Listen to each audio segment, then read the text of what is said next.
सावधान बड़ा बेबस बना सकता है मन। पुस्तक अंतर जगत की यात्रा का ज्ञान विज्ञान भाग 1 आपको पढ़कर सुना रहे हैं।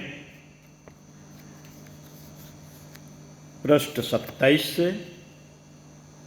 सावधान बड़ा बेबस बना सकता है मन। समर्पण हुआ तो निश्चित ही साक्षी भाव की अनुभूति होगी और साधक अपने स्वरूप में अवस्थित होगा। पर यदि समर्पण न हो सका तब? इस प्रश्न का उत्तर महर्षि पतंजलि अपने अगले सूत्र यानी कि समाधि पाद के 4थे सूत्र में देते हैं। वह कहते हैं, वृत्ति सारूप्य मित्रत्र 1/4 साक्षी होने का अलावा, साक्षी होने के अलावा अन्य सभी अवस्थाओं में मन की वृत्तियों के साथ तादात्म्य हो जाता है। ये वृत्तियां साधक की अंतर चेतना को मन चाह भटकाती हैं, सुख दुख के सपने दिखाती हैं, कभी हंसाती हैं, कभी रुलाती हैं, इच्छाओं के कच्चे दागों में बांधती हैं, कल्पनाओं और कामनाओं की मदिरा पिलाकर बेहोश करती हैं। साक्षी होने के अतिरिक्त अन्य सभी अवस्थाओं का यही सत्य है, जिसे हम सभी किसी न किसी रूप में रोजमर्रा की जिंदगी में अनुभव करते रहते हैं। मजे की बात तो यह है कि यदा कदा हम में से कई, या तो यूं कहें कि प्रायः हम सभी इन्हीं कामनाओं की तृप्ति के लिए साधना भी करने लगते हैं।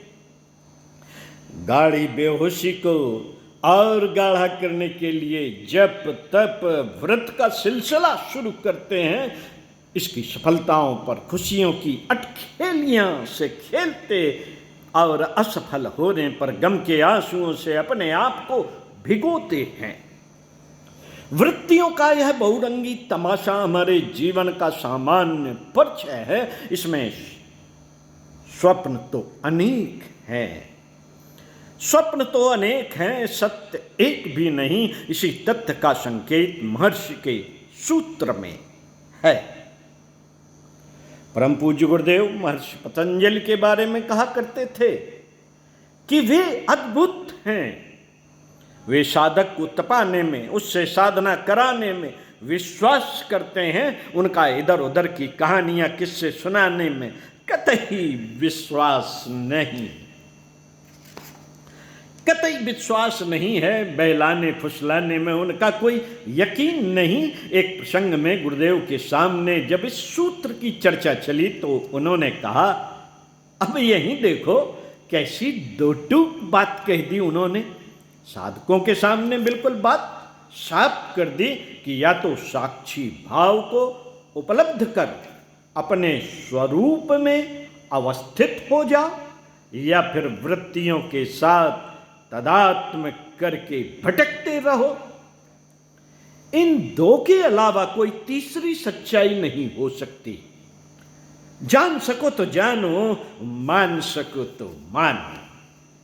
गुरुदेव कहा करते थे, पतंजलि के सूत्र तो साधकों के लिए भेजे गए टेलीग्राम हैं। इनमें उधर उधर का एक भी फालतू शब्द नहीं। कभी कभी तो एक सूत्र पूरा वाक्य तक नहीं है, वह तो अल्पमत सारभूत है। ये सूत्र ऐसे हैं जैसे कोई तार करने जाए और वहां बेकार के अनावश्यक शब्द काट दे। तार का मतलब ही यही है, तार का मतलब भी यही है। कम से कम शब्दों में संपूर्ण संदेश कह दिया जाए। तार की जगह अगर पत्र लिखा जाता तो शायद 10 पन्ने भरने के बावजूद बातें पूरी न हो पाती। लेकिन एक तार में 10 शब्दों में वह केवल पूरा ही नहीं होता, बल्कि पूरे से भी थोड़ा अधिक होता है। वह सीधी हृदय पर चोट करता है, उसमें सारतम होता है। इसी प्रसंग में गुरुदेव ने यह भी बताया कि उनकी मार्गदर्शक सत्ता ने भी उनसे सीधी बड़ी सीधी सपाट भाषा में एकदम थोड़े शब्दों में कहा था, साधना करनी है तो इंद्रिय सुखों से मुंह मोड़ना होगा, एकदम रूखी सूखी जिंदगी जीनी होगी। ये बातें बताकर वह थोड़ा रुके, फिर कहने लगे, यह तो बाद में पता चला कि इस रूखे सूखेपन में आनंद की अनंतता समाई है। बस यही बात महर्षि पतंजलि के बारे में है। वह बहुत ही रूखी सूखी धरती पर ले चलेंगे, मरुस्थल जैसी भूमि पर, लेकिन मरुस्थल का अपना सौंदर्य है। उसमें वृक्ष नहीं होते, उसमें नदियां नहीं होती, लेकिन उसका एक अपना विस्तार होता है, एक अपना विस्तार होता है। किसी जंगल की तुलना उससे नहीं की जा सकती। जंगलों का अपना सौंदर्य है, पहाड़ियों का अपना सौंदर्य है, नदियों की अपनी सुंदरताएं हैं, मरुस्थल की अपनी विराट अनंतता है। हाँ, इस राय पर चलने के लिए हिम्मत की जरूरत है। पतंजलि का हर सूत्र साधकों के साहस के लिए चुनौती है, उनके विवेक को सावधान रहने की चेतावनी है। पतंजलि बिल्कुल साफ तौर पर कहते हैं कि यदि आपको, हमको, मनुष्य मात्र को यदि भटकन, उलझन, तनाव, चिंता, दुख, पीड़ा, अवसाद से संपूर्ण रूप से मुक्ति पानी है तो साक्षी भाव को उपलब्ध होने के अलावा अन्य कोई चारा नहीं।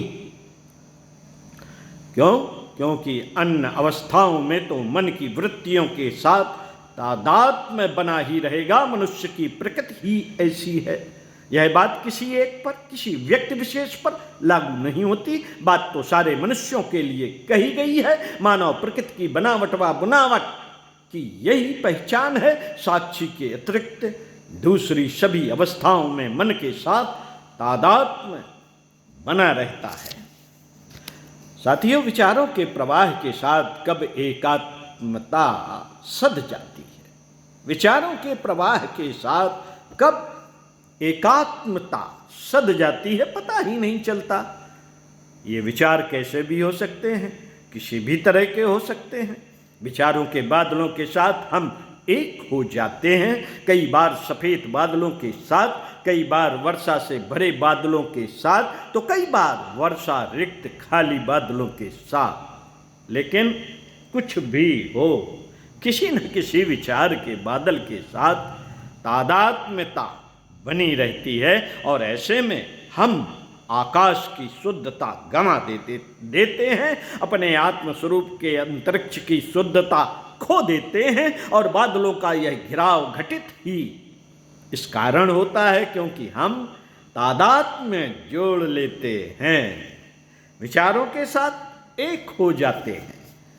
ख्याल आता है हम भूखे हैं और विचार मन में कौंध जाता है, विचार इतना भर है कि पेट को भूख लगती है, बस उसी क्षण हम तादात्म्य में स्थापित कर लेते हैं, उसकी आसक्ति से घिर जाते हैं। हम कहने लगते हैं, मैं भूखा हूं, मुझे भूख लगी है। मन में तो भूख का विचार भरा आया था, मन में तो भूख का विचार भरा आया था, पर हमने उसके साथ तादात्म्य बना लिया है। हम कहने लगे, मुझे भूख लगी है, बस यही तादात्म्य है।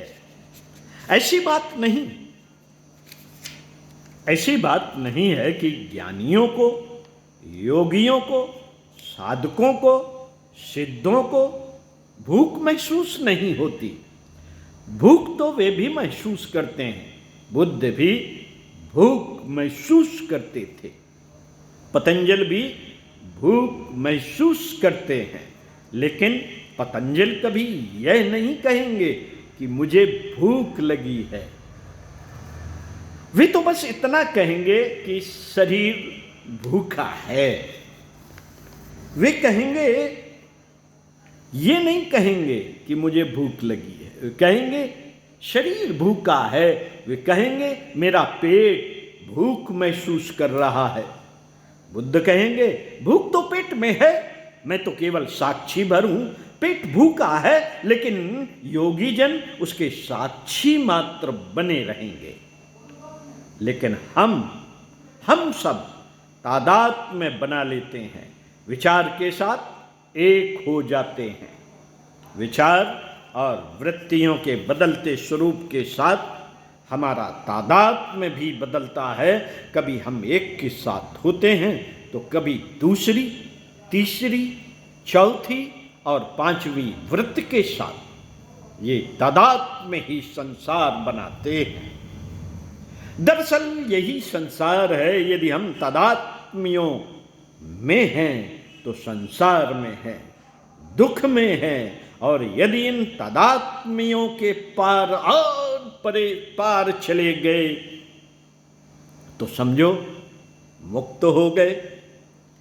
योग की परम सिद्धि एवं संबोधि की परम अवस्था यही है निर्वाण। और केवल वृत्तियों से तादात्म्य टूटते ही हम इस दुख भरे संसार से पार होकर आनंद के जगत में प्रविष्ट हो जाते हैं। आनंद का यह जगत बिल्कुल अभी और यहाँ है, बिल्कुल अभी इसी क्षण। इसके लिए एक पल भी प्रतीक्षा करने की जरूरत नहीं है। बस मन का साक्षी भर होना है, केवल वृत्तियों से नाता तोड़ना है। यह तथ्य कुछ यूं है, यह तथ्य कुछ यूं है।